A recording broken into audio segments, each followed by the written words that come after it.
Jai Shri Krishna Chaitanya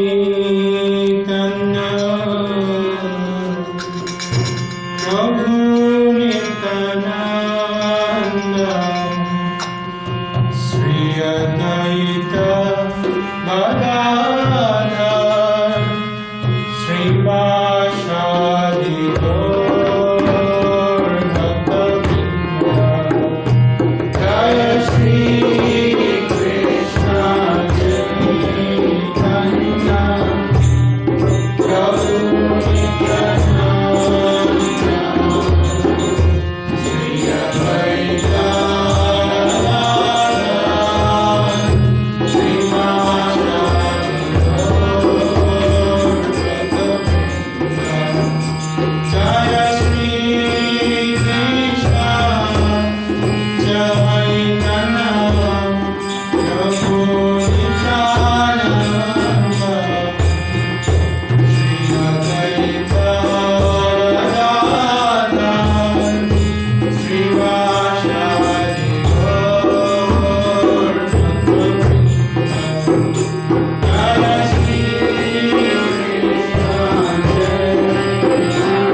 Rama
Sometimes they have like chanting and then they have a little talk and then they chant. Sometimes we switch chanters. Sometimes they switch, maybe they're switching over to mine. It's very nice with people. Very nice. Very nice chant. Did you know you could chant that much? Did you know you could chant so nice? Did you know?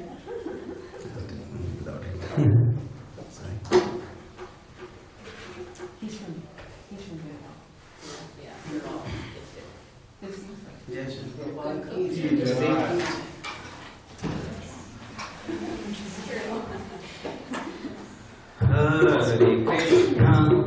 Hare Krishna, Krishna Krishna, Hare Hare, Hare Rama, Hare Rama, Rama Rama, Hare Hare, Hare Krishna, Krishna Krishna, Hare Hare, Hare Rama, Hare Rama, Rama Rama, Hare Hare, Hare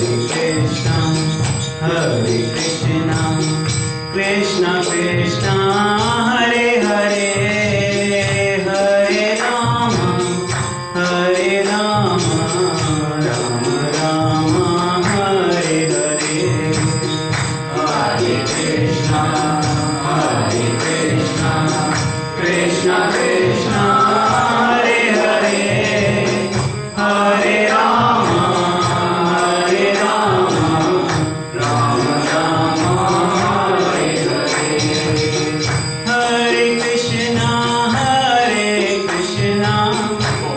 Hare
Wow, this room is super light.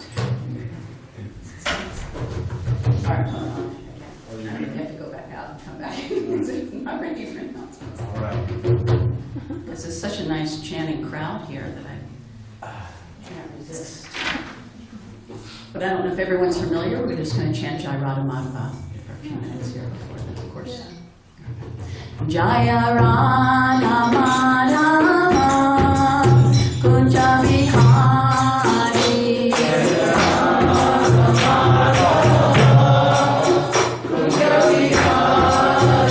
Jaya Radha Madhava Kunja Vihari.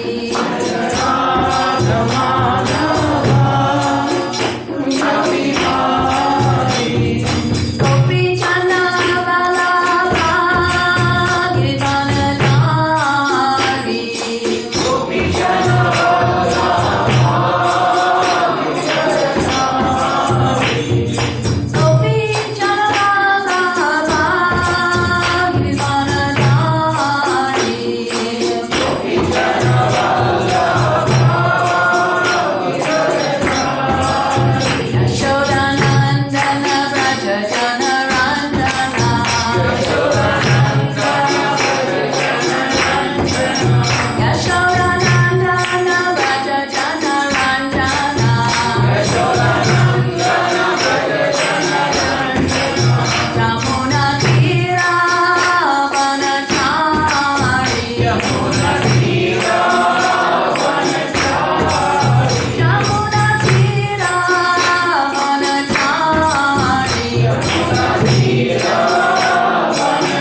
Hare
Sometimes at home I feel like I'm talking to myself, so I wasn't sure where I was. My wife doesn't always listen. Of course, she would accuse me of the same thing. Well, welcome to our evening program. This is the third Saturday program, which is quite rare, that there would be a third Saturday, and, pardon me, fourth Saturday. Our third Saturday program on the fourth Saturday of the month.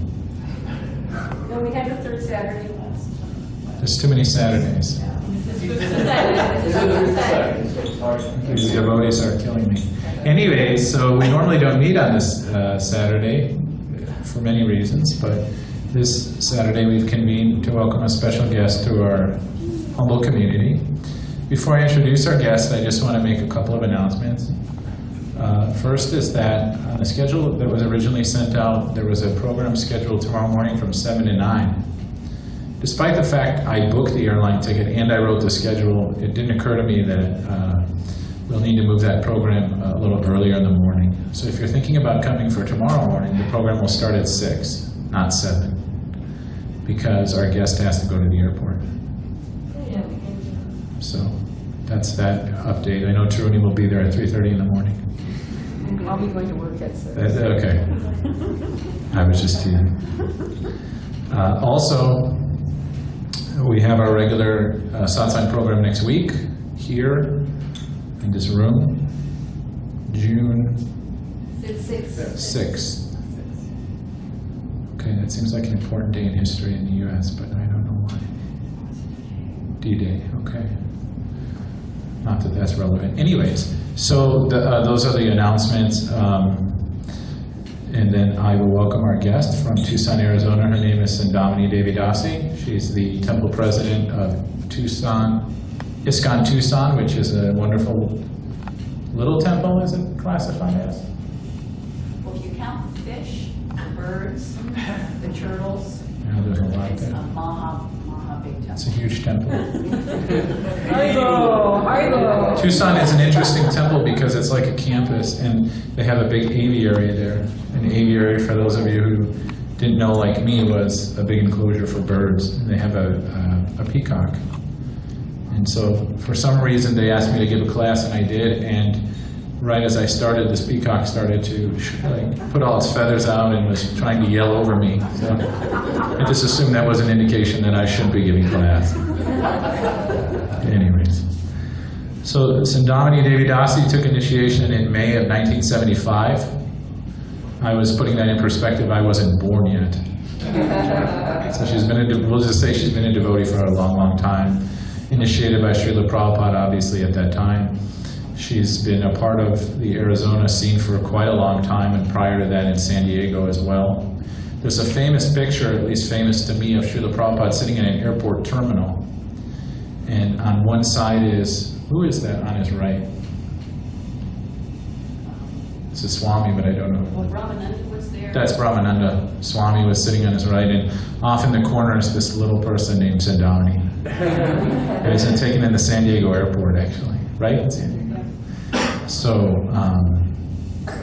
it's been very nice to have her here. She's a very senior devotee. She's practically managing ISKCON Tucson herself. There's a very opulent and wonderful Govinda's restaurant there. I'm not sure that the general community even realizes it's a temple complex. I think they just come for the prasad. It's so nice. So she's doing wonderful work there. I personally went there. There are many wonderful devotees, including our own Ganga Mantri is located there now. Located, relocated. He'll be back. It just hasn't hit 150 there yet. When it does, he'll come back to Minnesota. You can quote me on that one. But anyways, I invited Sadamini Devidasi to come for Ratha Yatra, and for many reasons she couldn't come. So then this morning at the program she said, well, when I was invited again, I thought I'd better come because there may not be a third invitation. And the best part of that comment was Heidi then says, oh no, he'll keep asking. What does that mean? She said it very innocently. Anyway, so I'll bring Sadamini Devidasi up, and let's give her a big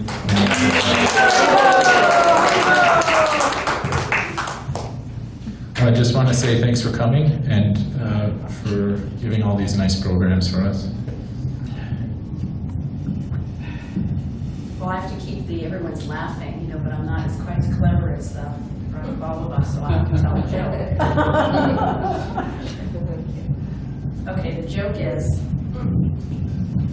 that a man was going to bet on the races, the horse races. And so first prize was $10,000. And so he told Krishna, he made a little pact. He said, if I win first place, 10,000, 5,000 is yours. So he placed the bet. His horse came in second, and he only won 5,000. So he said to Krishna, what? You didn't trust me? You already took your half? Sometimes this is like donations. Calculate, so I want to thank, now that he thanked me, now I want to thank him, Raj Vallabha, for inviting me. I don't really do this very often. I don't. I have a big chain on my leg to the stove in Tucson because I cook for the restaurant as well. And then we also have a boutique, and I manage that, and then I manage the temple, take care of the animals and all the devotees. So sometimes it's hard for me to get out. So I'm thankful that he took me out of my comfort zone and brought me up here. So all we need is a good stand here. Everybody else set to go. So anyway, also I wanted to say that I'm the first time here, so I'm very happy to be here and to see all the nice devotees. Last night we had a nice program, this morning here. I mean, you get a better turnout than we do. I mean, we've been there for 25 years, so you guys are doing something right here. I mean, oh. Yeah, so great. Okay, so when I asked Raj Vallabha what I should talk about, I might have got him confused. I think that's the thing, because he told me, talk about Prabhupada and then talk about deity worship. And so I said, okay. And then this morning he said, oh, nix the deity worship thing. I want you to talk about something else. Talk about, and I'm like, well, I'm a one-trick pony here. I already made my notes. So anyway, I will continue with it. And then I got a few other things to say, but we'll also talk a little bit about Guru. He also asked me to talk about that. So I will just continue as if you're all pujaris here and very advanced in deity worship. So put your mindset on that you're just about to do the arti, and then I'll speak. Okay, so all you deity worshippers here. This is a letter in 1969 from Srila Prabhupada to Himavati. Himavati was the wife of one of the original 11 gurus, one of, what's his name, Hamsaduta. So they were in Germany at the time, so Prabhupada saying, please accept my blessings. Thank you for your letter dated. He always would give the date. Prabhupada was very specific. He wasn't like casual like that. It was very, thank you for the letter on this and this date, along with the deity dress. And Prabhupada's so kind, he says, it's come to me late on account of changing places so quickly. Prabhupada circled the globe 14 times in, the span. Also, writing thousands of letters, initiating almost 5,000 disciples, and managing all the temples. And still he's apologizing. Sorry I got there a little late because I'm a little busy. I'm traveling. Sorry about that. So, the statement given by you in the matter of worshiping the deity is super excellent. Please continue this system and Krishna will bestow upon you all blessings. If one attains perfection in deity worship, that is called Archana Siddhi. Archana Siddhi means simply by deity worship, one goes back home, back to Godhead, immediately after this life. That's so cool. So this Archana Siddhi program is given in the Narada Pancharatra, especially for householders. Householders cannot undergo strict disciplinary activities of austerity. Therefore, for every householder, the path of Archana Siddhi is very much recommended. According to Vedic system, all householders are ordered to keep the deity at home and follow strictly the worship-ment process. That makes your home pure, body pure, mind pure, and quickly promotes one to the pure platform of spiritual life. The temple is also specifically meant for householders. In India, every town and every village and every neighborhood, still there are Vishnu temples for the convenience of the surrounding householders. So I am pleased that you are an ideal householder. So you are doing very nicely, combined together, husband and wife. Please do as you are doing, and gradually Krishna will give you all facility. So beautiful letter by Prabhupada. So one more short letter. This is to Upendra, who was his personal servant in 1969. The more you make the deity of Lord Jagannath attractively dressed, the more you shall become spiritually attractive. If Jagannath desires, then I may also join you. But the idea of making San Francisco as New Jagannath Puri is my transcendental dream. And if you fulfill this dream, I shall be so much obliged to you.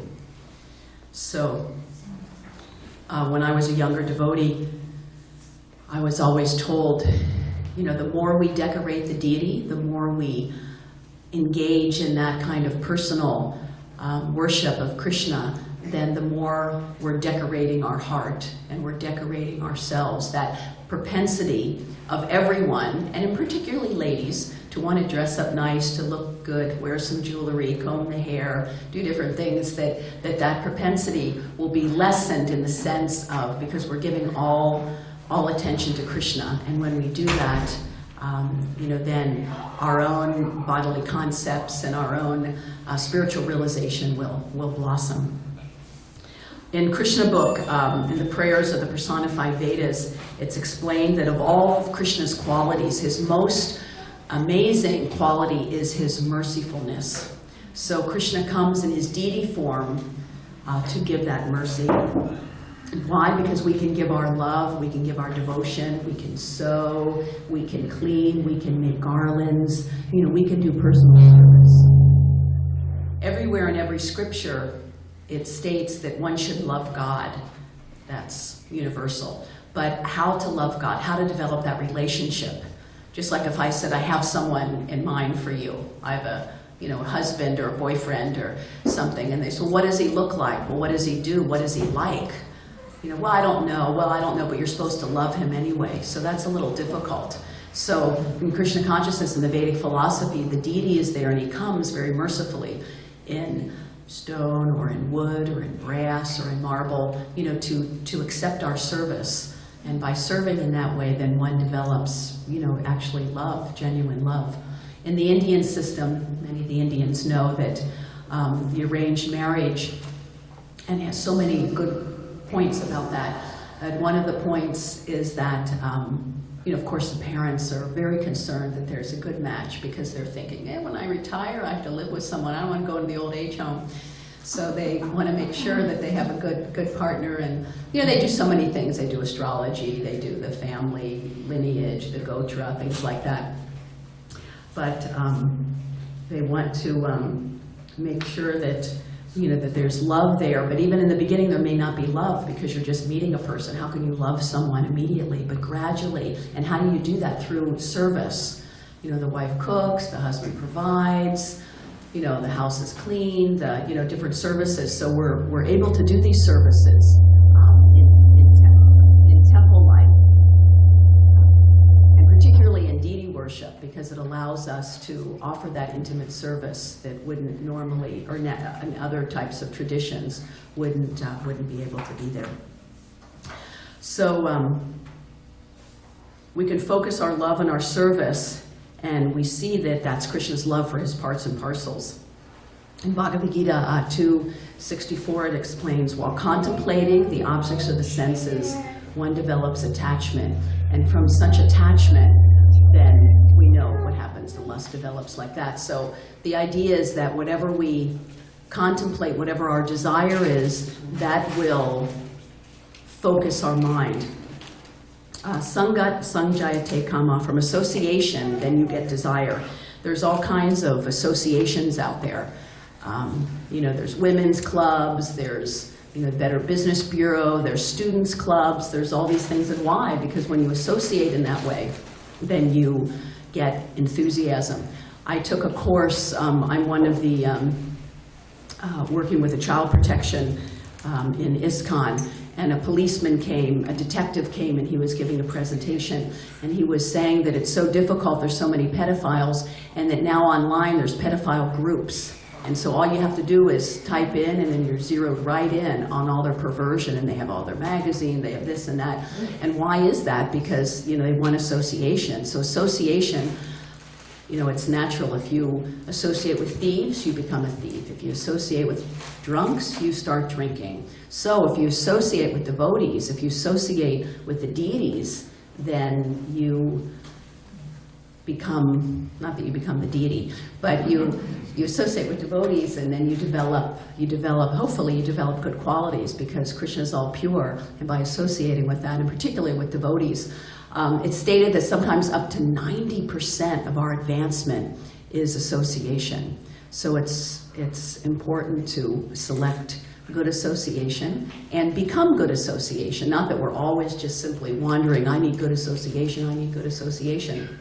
Because there's three types of relationships that the devotees have. One is that you have someone that's in a, you know, that we take instruction from. Of course, our Shiksha Guru, our Diksha Guru, and senior devotees, we take that instruction. We take their association. Then we have our peers that we share Krishna consciousness with, and we exchange the 6 types of loving service, such as, you know, inquiring confidentially, offering prasadam, accepting prasadam. You know, those are with our peers. And then for others that are just coming to Krishna consciousness, we give our association. You know, we encourage them, we set an example for them, we cook with them, you know, we help them develop their Krishna consciousness. So that makes a very happy and well-rounded devotee. In the purport of that verse, Prabhupada is saying that, you know, after the attachment, if attachment, then desire comes. And if that desire is not fulfilled, then the rest of it goes downhill quick. You know, then we're frustrated. You know, then we become angry, then we become delusioned, and then we're bewildered, and then we, you know, lose our mind. We become mad, pramata, mad. So we don't want to take it that far. We want to just have attachment to Krishna and have a desire to serve him. And from that desire, from that seed in the heart, then so many things manifest. Srila Prabhupada had a desire to please the spiritual master, and look at what has transpired. So, you know, Prabhupada came to teach us what could be done, not that what couldn't be done. As by Prabhupada's life, there was a struggle. He didn't, you know, float in on a swan airplane. He didn't have all this facility ready for him. He had a struggle, you know. So we can take example from that and take heart in that to also appreciate each other and associate with each other, and then together, you know, do so many wonderful things. Like here, there's a nice group of devotees. Last night, there was another nice group of devotees, some of the same devotees. So, you know, the synergy is here, and it's remarkable, I think, because there's no temple, there's no certain focus, there's no, you know, big devotees here. And it means that everyone has a really sincere desire to want to make advancement, and that's wonderful. I was saying last night, you know, Friday night, Saturday night, everyone's working hard, but, you know, they take time out to come and associate. I mean, that really, you know, means something. I did a little sightseeing today with Raj Ballabha, so we went by that amazing church, that cathedral, Catholic cathedral in St. Paul, and we went inside, and, you know, I was thinking, man, if we had a temple like this. You know, and there's many people there, but I mean, we don't have a temple. We're renting something, and look at all the people are here. You know, it's wonderful. It shows that you have a sincere desire. So, you know, that's very, very wonderful to see. And then you have to, Prabhupada are expert at fanning, you know, the desire. We have a little spark of Krishna consciousness, and Prabhupada would fan that spark. Someone would have a little desire, and they could do something, and Prabhupada immediately, you know, engage them. When Jadharani first came, she was an art student, but really she practically could only do stick figures. I mean, the beginning stuff that she did, I think they burned it or something, because, you know, they want to ruin her reputation because she became so good. And she came and she said, oh, I'm an art student. And Prabhupada said, can you paint a picture of my Guru Maharaj? Here it is. You know, immediately, you know, saw that little desire and that spark, and then fanned it. And then because she was sincere and wanted to please Prabhupada, you know, she was an amazing artist. And she's, you know, her pictures are all over in all our books. And, you know, and it came from, simply came from desire. She really didn't have that much technique. So it shows that, we can be empowered. That's what empowerment means. That, we may have qualities, we may have different abilities, but even if we don't, that's not a disqualification in spiritual life, because the only qualification we have to have is sincerity and a sincere desire to serve, and Krishna will do the rest. We have to have some faith in that. We have to have faith in ourselves that we can do that we can, do something wonderful. Prabhupada mentioned, what is the use of, being a Westerner if you don't, if you can't do something wonderful? Because the whole, shoot for the sky, shoot for the stars, and Prabhupada appreciated that. He didn't like lethargy, he didn't like, doldrums and like that. So that was very, sweet. So let's see. Another nice verse, 7:19. Bahunam janmanamante jnananam prapadyante vasudeva sarvamati sa mahatma sadurlabha. That after many births, that he who has the knowledge, takes to devotional service, surrenders unto me and knowing me to be cause of all causes, and all that is. Such a great soul is very rare. Prabhupada said it's not easy, it doesn't come quick, and it doesn't come cheap. Fortunately, he said, due to our past activities, our past piety, we've come in contact with Krishna consciousness. So we have to, take up that Krishna consciousness. When we first come, it's like you have a scale of, 0, negative numbers, and then it hits 0, and then it comes up. So when we first come to Krishna consciousness, first we have to give up the anarthas. We have to give up, especially for the Westerners, the sinful activities. And then we come to 0. Prabhupada said, first become human. Become a human, don't just follow the animals, and then you can start progressing. So in the beginning of Krishna consciousness, we have a lot of anarthas, we have a lot of bad habits, so gradually we give those up, but still then we think, wow, I really make a lot of advancement, and you did, but now you've come to 0, So we can't be too proud, because then we have to go up, we have to plus, and add things to our life. The Mayavadis, it's very popular because they don't want to, they think relationships are hellish because they've had maybe a hard upbringing, they get married and they get a divorce and the kids don't like them and so many things. So they're thinking relationships mean suffering. Relationships equals suffering. This is what they have in their mind. So impersonalism is very popular, because then God must not be a person, because God's supposed to be good and all my relationships are suffering, so therefore God is impersonal. Or, God is in nature. I mean, you've seen, many, it's very popular with, New Age crowd to think that God is just an energy, or that God is, in nature. And of course, it's there in Bhagavad Gita. It explains, so many things. The mountains are his, his thighs, and the rivers are his veins, and the trees are the hairs on his head. So, but that's an impersonal way to look at Krishna. So, we have the fortune to have, the deities to focus our attention and see Krishna as a person and that service. Prabhupada explains that there's 2 rails on the train. You're looking at the old train and looking at talking about the new transit system. We just got a new one in Tucson too. So that the train runs on the 2 tracks. It's Panchavritti and Bhagavad Vidhi. One is the deity worship. Deity worship is there for punctuality. Anyone have a problem with punctuality here? Punctuality and cleanliness and purity. So of course not, at the home, that's a different standard, but in the temple, everything's like to the second. The offering has to be at 7 o'clock, not at 1 minute till, not at 1 minute after. So it helps us, it trains us. Just anyone that has kids, they have to be pretty regulated too. As soon as the baby's hungry or wet, you got to be right there, otherwise there's chaos. So the deity worship is there in particular for those 2 things. But if we just focus on deity worship was good for the past age in Dwapara Yuga. In every age, there's a specific way to make spiritual advancement. So in Dwapara Yuga, it was deity worship, but not the simple little stuff that we do. I mean, enormous deity worship, very, very opulent, very strict, a lot of sacrifices and temple worship. But that's not the recommended process for this age. The recommended process is the chanting of the holy name. But still, deity worship is there, and it's good, but you have to have both. You have to have the preaching, you have to have the purity. So if you do that hand in hand, then everything will be very auspicious, and you'll make very rapid advancement. When I first came to the San Diego temple, the first service, when I was going to high school, it was so far back that popular course was home ec.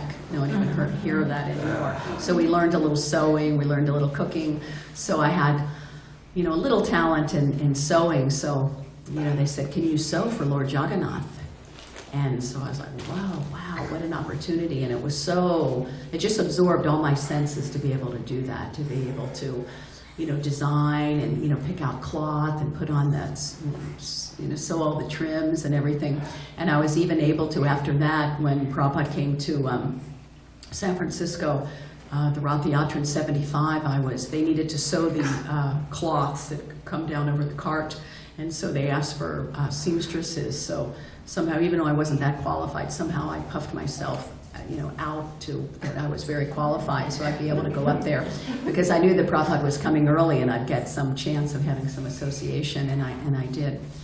So that's the other only two pictures I'm in with Srila Prabhupada. It's at that San Francisco. One is Prabhupada's, it's in Golden Gate Park, and Prabhupada's there. They're taking a picture of Prabhupada, but somehow or other I was in the crowd. And then afterwards, and the next day, we had a formal picture, and they dragged the Vyasa-san out. They had all the devotees, line up. So, I was in that one too. So, which is in the Chaitanya Charitamrita. So I can say I'm in the Chaitanya Charitamrita if I really wanted to try to impress someone. So. When we were up there in San Francisco, Prabhupada came, and he came early to the festival. The devotees, it was just, a handful of devotees there, so it was very intimate. Prabhupada had a press conference, because everywhere Prabhupada went, the devotees would try to get, anyone they could get that had any kind of credentials. So any kind of reporter, any kind of, writer, they would invite them, and they would, come. And so the devotees were invited along too. And so Prabhupada sat down, and he had just come. So he was telling us the story that when he was on the plane on the way over, that the captain, there's always, when Prabhupada would go anywhere, there'd be a big throng of devotees, and everyone in the airport would know. So when Prabhupada got on the plane, there was some buzz, he's the guru. So the pilot came back. The pilot came back and spoke with him, and he said, "Do you mind if I ask you a question?" And I said, "Certainly." And he said, if God is all good, if God is all wonderful, if God is all kind, and Prabhupada's agreeing, yes, yes. And he said, then why did God create evil? And so, that's a very bewildering question for most people. It doesn't make sense. God is good, he's loving, he's equal, yes. So why is it that God created equal? And so then Prabhupada, so quick, always, doesn't skip a beat, because he's totally surrendered to Krishna and sold out. So immediately Prabhupada said, just like the sun, it said if you face the sun, you get all the sunshine, you get all the rays, you get all the energy. If you turn your back on the sun, you create a shadow. The sun didn't create the shadow. You created the shadow by turning your back on the sun. He said, so similarly, God is all good. When you turn away from God, you create the evil. And the man appreciated it. So he was telling us this story, and very innocently and very sincerely, Prabhupada said, was that okay? Was that a good answer? That was great. But with genuine humility, it wasn't like, I really told him something. He was amazed. Prabhupada was always, very humble. And so that was very endearing to me. What is that? Let's see. What else do I have to say? Let's see. Yeah. So I said this last night, but it's so interesting that I'm going to say it again. That Sureshwar was telling us that a while ago they did a very complete, like a very bona fide survey, not just with 10, 20 people, but it was one of these like Pew ones that were, thousands of people, new religions. And the Hare Krishna movement came in as the top new religion for philosophy, that people respected the philosophy, because we know that anyone that talks to us, if they get beyond the dancing sheets and the airport change-ups, if they get beyond that, then if they hear the philosophy, they're very impressed. So we number one, that we're the best philosophy. We also got number one in the worst attitude.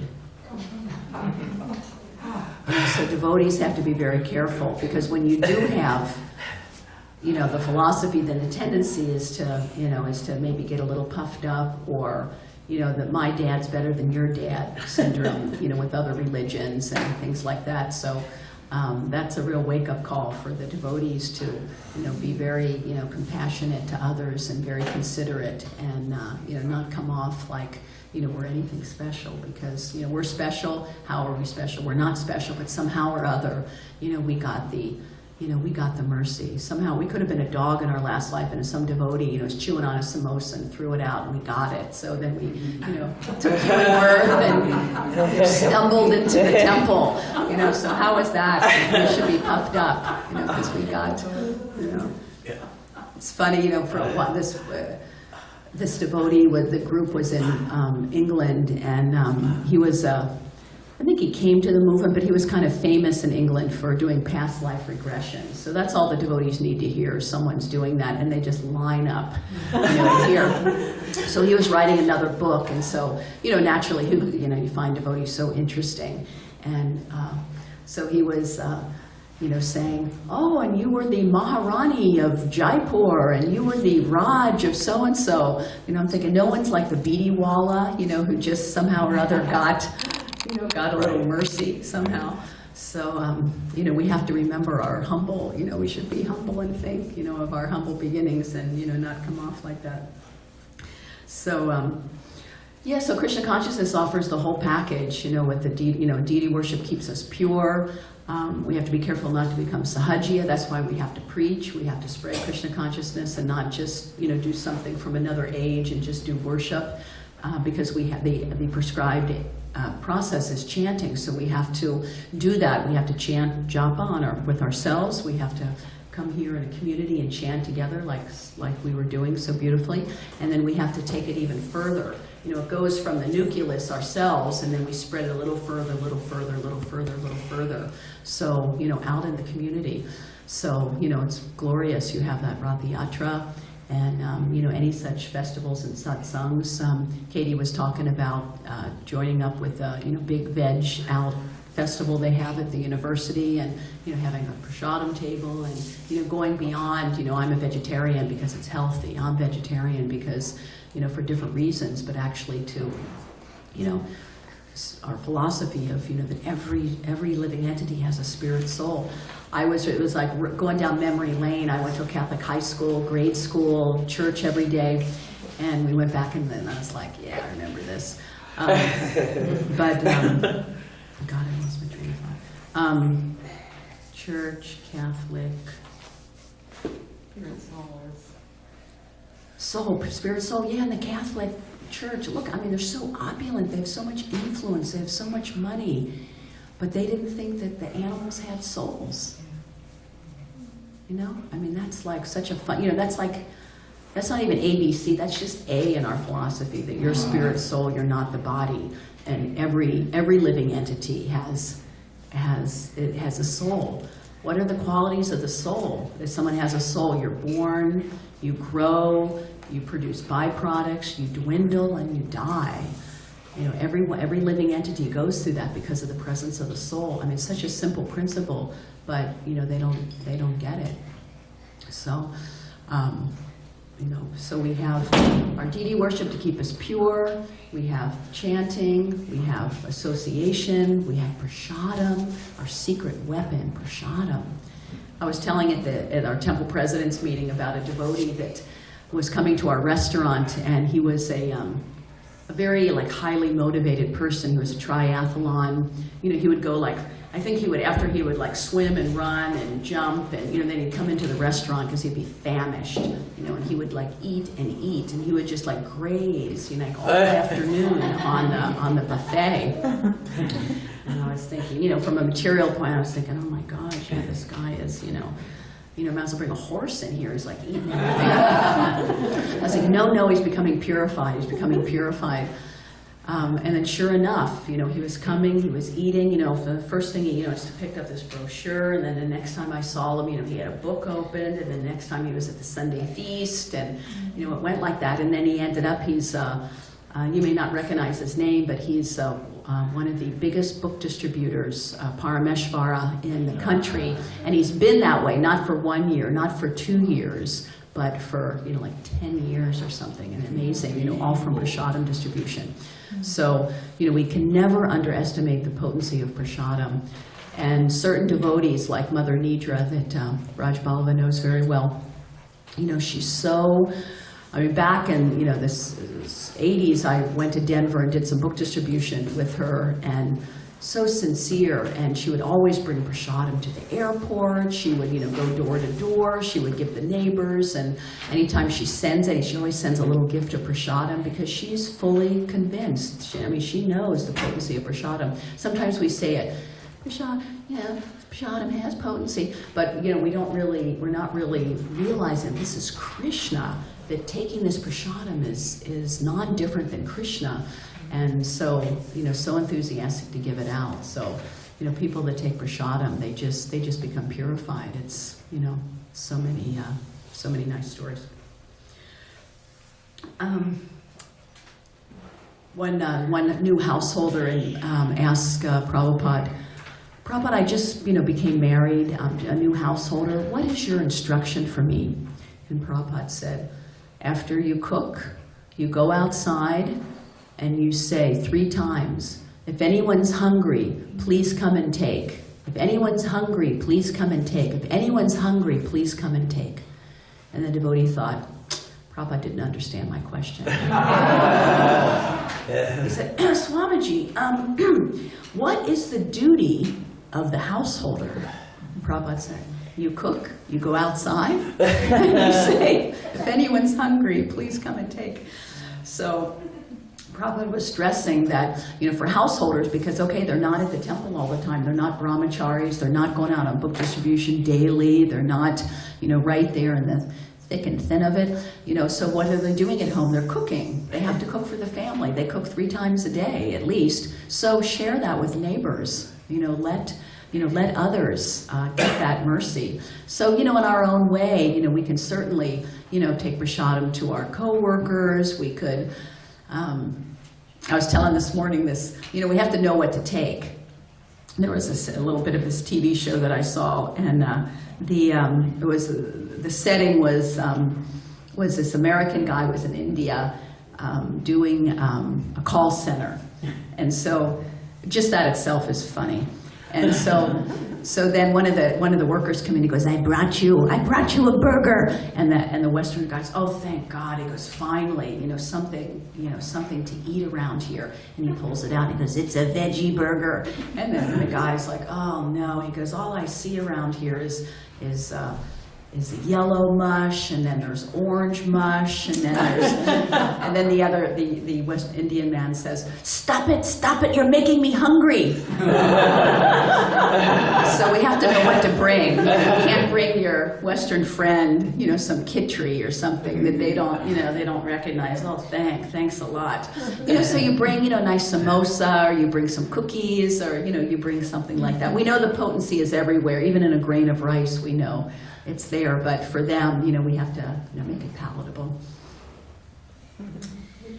Oh, this is the quote I was looking for this morning and I couldn't find it. This is so nice. Bhaktivinoda Thakur quotes from the Chaitanya Shikshamrita that we need 4 items for our well-being and to cultivate devotion. Very important here. Have our physical health in order. You know, usually you don't hear that so much. I mean, you're hearing it now more, but you think, you know, this is 200 years ago. Have our physical health in order, have our mental health in order. Somehow the devotees miss that.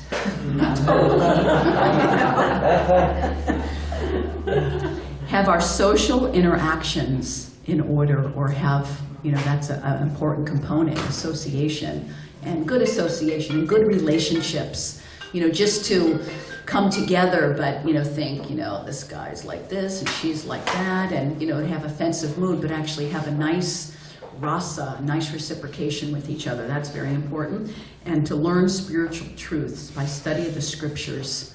So if we have those four things, good mental health, good physical health, good association, and good sadhana, good scriptures, then, you know, that's very, very complete. So, I did something on the principle of guru, so I don't know if, you know, maybe we should stop now and maybe ask for questions, and so, thank you. Hare Krishna. Any questions? Yes. I'm just curious, how did you meet the devotee? Um, Because you, since I know your age, you must have been very young when you got initiated. Yeah, I was a toddler. I was about his age, her age. Wow. Very nice. Yeah. You know, I'd like to say that I was searching for spiritual life, that I was waiting for the devotees, that I was praying for, but I was hitchhiking. And that's the truth. I was hitchhiking. I had no interest. I was, you know, I had that whole Catholic thing. I was done with that.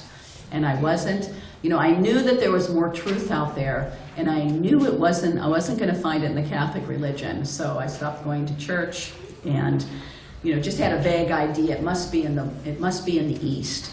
It's either Buddha or one of those things, because I'm not getting it where I am, because I had questions, you know, that I would ask the priests and nuns that were teaching me. And I would say, you know, much like the pilot, you know, why is it, you know, if God is good, equal, and loving, is someone born, you know, poor and rich and deformed and, you know, not even born, they're born and then they die? How is that possible? And the answer, the solid philosophical answer I got from the nuns was, you can't understand the ways of God. You know, how is that for an empty statement? Of course, that is true. You know, on one hand, we can't, but, you know, how is that going to satisfy anyone? So, but somehow I had a small desire. Actually, when I was younger, there was a grotto with Mary there, and it was blocked off, but that never stopped me. I used to pop the block off, and I would make little flower garlands out of dandelions and clover, and I would put it on her head like as a little crown, and I was praying, you know, because I knew that, you know, she appeared to other kids, you know, why not me? So I was praying, you know, that she would, you know, Mother of Guadalupe, Mother of Lourdes, different, you know, so I thought, you know, that'd be pretty cool. And so I would be praying like that, and regularly I would go and I would stop and I would pray. So somehow or other, you know, Mary came through for me later on in life, because I wanted to meet, you know, a saint or be a saint or something. I had some desire there, but then, you know, as you become a teenager, then those things are, you know, covered over, and, you know, you become a little, you know, degraded. So, so it wasn't a real conscious effort, but actually I, you know, met a blooped devotee. So it shows the potency of Krishna consciousness. You know, I mean, you can meet a pure devotee or even a bloop devotee. The potency, there's potency there. Someone that's tasted Krishna consciousness, someone who's come in contact with Krishna consciousness, their life will never be the same. They say once you join the mafia, that's it, you'll never get out. But really, once you come in contact with Krishna, that's it, he'll never let you go. So even a weak link was potent enough to plant the seed of devotion in me. And right after he asked if we wanted to get stoned, he gave us a Bhagavad Gita. I was with a girlfriend. He gave a Bhagavad Gita and said, you know, you should be vegetarian, you know, which was the furthest thing from my mind. I thought that was a ridiculous statement. But he gave me a book. And then, you know, I read it. And it just started making so much sense, you know, all things about karma and reincarnation and all these things, you know, it's like falling into place. And from there, because I saw devotees before, a few times chanting, but I just walked right by them. And so because of this encounter, it opened me up enough. And then I met, when I saw devotees doing book distribution, then I stopped and I said, okay, Krishna book. I know Krishna, and like that. So then The devotees, they were actually from New Vrindavan, and they had a big bus that was painted bright blue and yellow, and it said Lord Chaitanya Sankirtan movement on it. And it wasn't one of these sleek Greyhound buses that later on the Radha Damodar had, but it was a funky, school bus, but it still had a temple in there, it had an altar, it had a little tiny kitchen, and so they would hold programs there because there was no temple in Cincinnati. So I would go, and but because of that one encounter, otherwise I probably would have never stopped for the book, but because I already was a little familiar, then I was able to, get the mercy. So that's how I became a devotee. So a really, really lukewarm start. But it's not how you start, it's how you finish. So, it's easier to get enthusiastic in the beginning and then wane, but I went the opposite way. I was kind of slow to come, and then I went for it, so. Yes, Katie? Do you recommend some kind of key principles for healthy social relationships? Part of the equation? Healthy and social, or healthy social? The healthy social relationships. Okay. Yeah. Well, like I said last night, the principle of don't expect anything in the sense of, you owe me, you have to do this, that kind of expectation. And whatever someone does, you appreciate the heck out of it. So if we have that kind of mentality of not exploiting anyone, not approaching others for what you can do for me or what you can do for my agenda, but more, how can I help you? What do you need for your spiritual life? How can I be your servant? How can I assist you? I see that you're coming, or I see that you're, interested in Krishna. What do you need to further? If we're concerned about others, then naturally people will be concerned about us. If we start thinking, what do I need? Who's going to serve me? Who's going to give me? Then, that selfish mentality kind of enters into all our relationships. That's why it's explained that the closest thing to pure love of God is the love between the mother and the child, because it's totally selfless. The child may kick, may scream, and the mother's love is just it doesn't matter. They can do anything practically. When they're young, when they get a little older, then it becomes a little tougher, but at least when they're young. And the mother, it's unlimited almost, the love of the parent with the child. So, the more we can develop that with each other, although it's, a cute little girl like that is much easier to serve than some old guy that's, has a scruggly beard and is overweight and, so I'm not picking on anyone here. But if we have that same kind of mentality, look what Prabhupada tolerated. We talked a little bit yesterday about tolerance. And so, if we really have to see the potential in people. We can't see their limitations. It's so easy to see their limitations. It's so easy to judge people by their bodies or by mistakes they've made. But we want to see them like in their pure, because we're all pure spirit soul. We're full of light, full of bliss, we're eternal. That's who we really are. So if we see that vision more and less the material body, their limitations, their hang-ups, their faults, then naturally the better relationships we'll have with people. And we see that Prabhupada was always, even in the Bowery, when he had to walk over the drunks, he would be very respectful. Prabhupada, you'd never hear Prabhupada degrading anyone. He always had respect for everyone, and therefore everyone respected him. So, you get what you put out. So by, trying a little harder, all of us, to be more kind, to be more considerate, to zip the lip when it comes to gossip or criticism, and be more free with, with appreciation, and not just, thanks a lot, but thank you. I really, the dish you made was very nice. The beads, I really see there's a lot of devotion in those outfits. Be specific with our appreciations with each other, and it's amazing. People really, everyone loves that. Not that we're a false ego and we want to, just get glorified, but genuine appreciation for devotional service. Just goes so far, just goes such a long way. And if we do that more, then the relationships will, will get thicker and, treat each other with total kindness.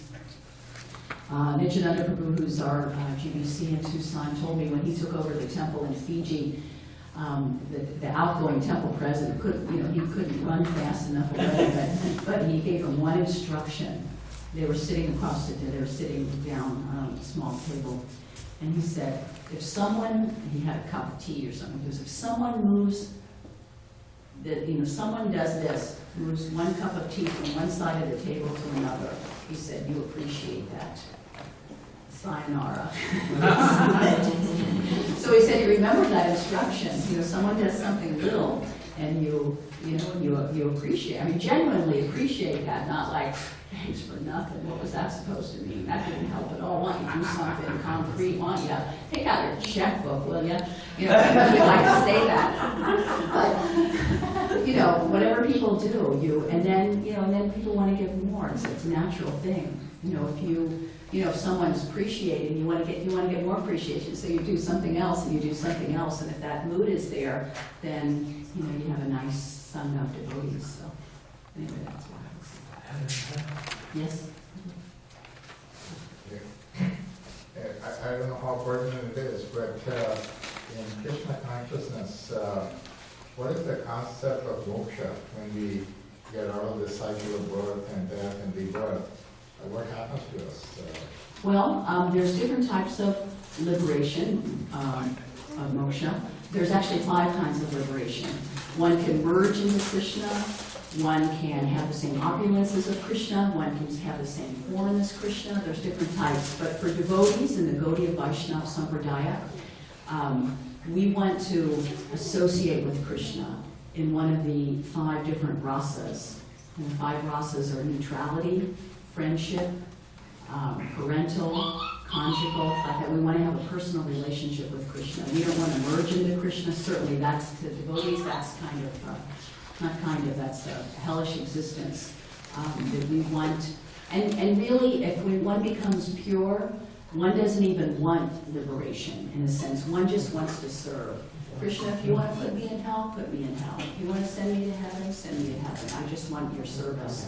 And with that kind of attitude, Krishna, Krishna will take us. So that's why, that's Krishna consciousness. We're always trying to be Krishna conscious. So we're always chanting, we're always serving, we're always honoring prasadam, we're always doing these things because the time of death, we never know when that is.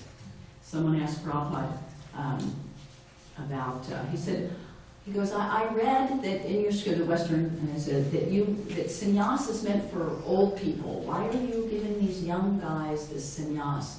And Prabhupada said, what's the definition of old? And the man said, well, I don't know, about to die. Prabhupada said, how do you know that you're not going to die before me? And there's no guarantee. So at any time, we could leave our bodies. So we want to be conscious of Krishna. It explains that at the time of death, everything goes in, everything comes in front of us, all our different desires and our attachments. And even people that have had like near-death experiences, they say their life flashes in front of you. But what is that flash in front of you?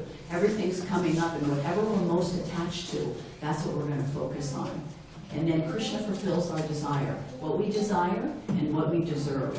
We may desire to be, the king of heaven, but what we deserve is, maybe a little rat in the kingdom of heaven. So we have to be careful.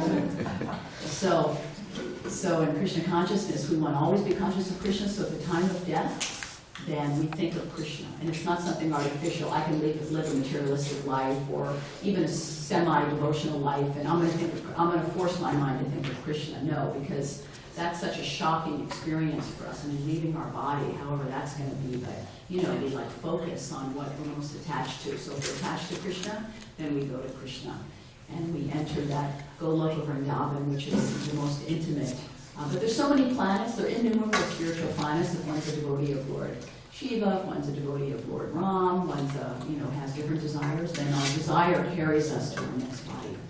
So for devotees, serious devotees, then we want to be playing with Krishna in the gardens of Vrindavan, or be Krishna's, one of the gopis, or one of the cowherd boys, or something like that. But generally we just focus on be here now. We want to try to chant our rounds, we want to try to be purified, and then, the rest is up to Krishna.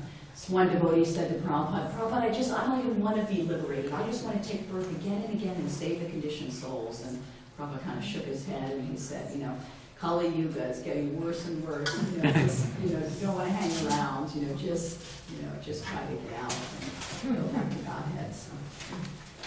Would it be like that?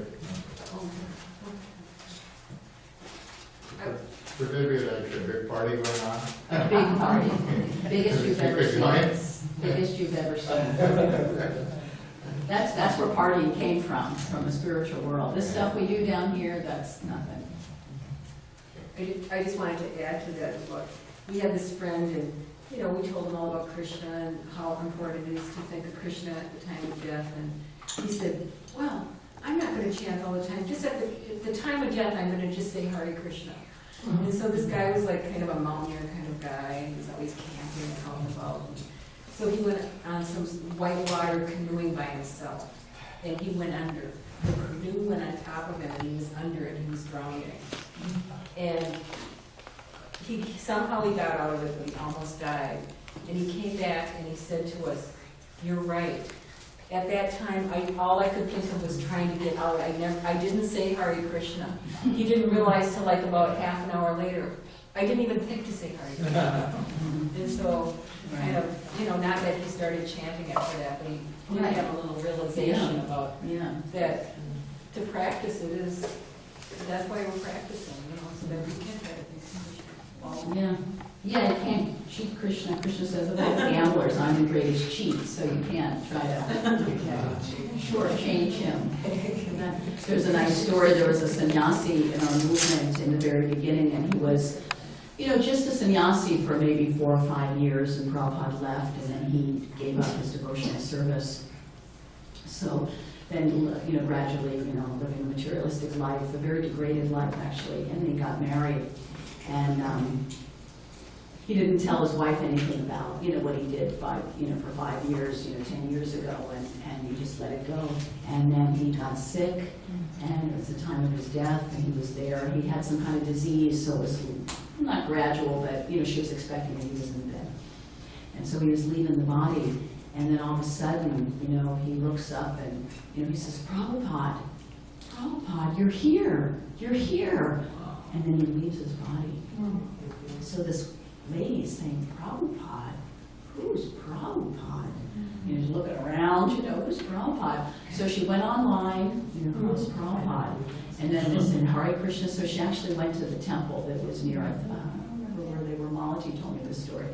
And, and told her the story, and he went to the temple and said, my husband, and this is what happened, and the devotees were amazed, although not that surprised, but here's someone who was just doing very good devotional service, but for several years, and then the rest of his life he wasn't, and still Prabhupada was so merciful that he came at the time of death and at least elevated him. I mean, you can't quite speculate exactly, but Prabhupada promises to take devotees. Yes. Hare Krishna, Mataji. What if we know somebody that has a different faith and we would like to share the Maha Mantra in time of death with that person? Would that confuse the person? Are you saying at the time of death? Yes. Well, I mean, there's different, it wouldn't confuse them. It may confuse everyone else in the room, like the other relatives and stuff. They may get a little upset.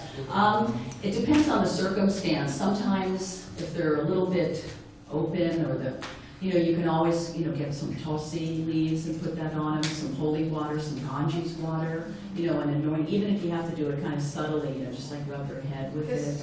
It happened when my grandmother was passing away. I was 18 years old at the time. I went to her ear and chanted the Maha Mantra 3 times. But I was asking you because I don't want to offend the Maha Mantra. Yeah. She was a Christian. She's a I put tulsi, millions of lifetimes. I put tulsi in her, here inside her shirt, and I chanted Maha Mantra 3 times. And I told her in the ear, I said, think of Jesus Christ. She was a Christian, so go to that. Yeah. Jesus Christ had his own planet. you know, the people, you know, heaven, high heavenly planet, so, you know, definitely she'll be elevated. You know, 1% God conscious in your next life, you'll take up to 2%. 10%, you'll take up to 11%. So, you know, it's never in vain. Never in vain. When my father was going to leave, so I went and I brought him some, you know, Mahaprashadam, put neck beads on him, put conscious water on his head. And, you know, that's the fortune. That's why it says that anyone that's related to a Vaishnava is fortunate. Why? Because they have this opportunity, particularly at the time of death or near death, to, you know, get some Krishna consciousness, which is invaluable. Invaluable. This is kind of a cool thing that when you, if someone dies, devotee, not devotee, anywhere they're at, when the ashes, if they're cremated and the ashes go into the holy river, it's explained that wherever they are, and whatever planet they are, even if they're a hellish planet, then they're like, whew, you know, like a speedy elevator that elevates them so much, you know, from doing that. So any connection with a devotee, with prasada, with Krishna's name, with Krishna's paraphernalia is all auspicious. Yeah, so learning from Gita is like drinking from fire hydrant. But I'd like to ask you if you could mention in just a few sentences what's the most important message of Sri Krishna and Gita. Well, that would be Sarvadharma Prityaja, Mamekam Saranam Raja, Hamkam Pravadyo, Moksha Yishama Masujaha. That just give up. The translation is give up all varieties of religion, but that doesn't mean, you know, reject this, reject that. But the idea is that, you know, it just, Krishna says, I will protect you. Give up any of these false ideas, these, you know, material attachments, these, you know, everything, and come to me and I will take care of you. It's like that, you know, double, triple guarantee that we all like to get, you know, when we buy a car, when we get a computer, you know, that I'll fix it no matter what. It's you know, it's good with me. So Krishna's making that promise that you surrender, I'll take care of you. But even more amazing than that is Lord Chaitanya. Krishna says surrender, then I'll take care of you. Lord Chaitanya didn't even say surrender. He just says, I'll take care of you. I'll give you the mercy. So that's why it's so interesting in this age, because Lord Chaitanya doesn't normally come every Kali Yuga. So for him to just appear 500 years ago, it's like, you know, to see him, he just ran by the window. You know, it's so close, 500 years, and he's there, and he's just this giving. He's just pouring out the mercy. So this is such an auspicious time to be on the planet. So the demigods wait in line to take birth here because it's the ideal place to make spiritual advancement, because it's equally hellish and heavenly at the same time. I mean, there's both aspects. So you're not just struggling. You have, you know, freedom and understanding to be able to pursue spiritual life. There's 700 verses there, so it's a little bit. Yeah. I just want to tell you that I'm so happy that I'm finally met someone who saw Srila Prabhupada. And I just want to tell us thank you that you're here. Oh, thank you. And my question is, what's the difference between Shiksha Guru and Diksha Guru? Because I'm not devotee. Oh, okay. So I don't know. Okay, very good. Well, the Diksha Guru, there's only one, we all just have only one Diksha Guru, and that's actually who gives initiation. There's many types of gurus, actually, even one that first introduces us, like, you know, I got a book and a joint from, from a blue devotee. So he was my, what do they call it? Pradakshina Guru, that he introduced me to Krishna consciousness. So he's, you know, I'm indebted to him. But generally the two, the Shiksha and the Diksha. So Shiksha Guru is anyone that helps us along the path. That anyone that inspires us, anyone that gives us instructions, anyone that befriends us and encourages us in our spiritual life. You know, generally it's not just anyone, you know, any of our friends, but someone that's, you know, has a little more spiritual understanding, or at least time, and is, you know, purified enough, and they can, you know, help you individually and inspire you, you know, with their words, with their example. Then those are, and we can have unlimited Shiksha Gurus. Even in 11th Canto it explains that there's a nice chapter that talks about, you know, the mountains are my guru because it's, you know, showing me strength. You know, Pingala prostitute is my guru because she's so determined. Like that. So even inanimate objects can be a guru, but generally we understand that, you know, they're devotees that inspire us and help us along the way and encourage us. It can also be, you know, we also get that kind of encouragement from our initiating spiritual master, but the difference is that the initiating spiritual master takes the karma. That's a big thing. The Shiksha Guru can come in and out of our lives or come for a while and then you may never see them again. And then, you know, you have other people that inspire you. One initiating guru that, you know, that actually takes our karma, that we make a pact with, the transcendental pact of following, and then he promises to take us back to Godhead, and, you know, maybe we have to come back after birth to bring you back. So it's a transcendental, very transcendental arrangement. Yes, Paul? Just wanted to say we run out of time. Oh, we ran out of time. Because we have limited I saw you flagging around there. I was. Yeah. Oh, right, we're on a schedule. So I just wanted to Yes. just say thank you. Yes. Last time we had Chindami, Mataji came and then she was giving a good class and I interrupted and all the devotees were like, so then I assume I'll be attacked in the parking lot. But thank you very much for coming. Okay. Srila Prabhupada ki jai. Grace. Sadamini Devi Dasi ki Jai. Yeah. No, she stops there.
Glory preeminently. All glories to the symbol.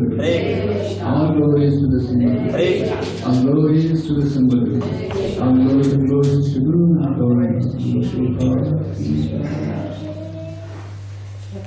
Can I ask the devotees a big favor? I wanted to show all our devotees at the Tucson Temple, all the nice devotees here. Could I have a group picture?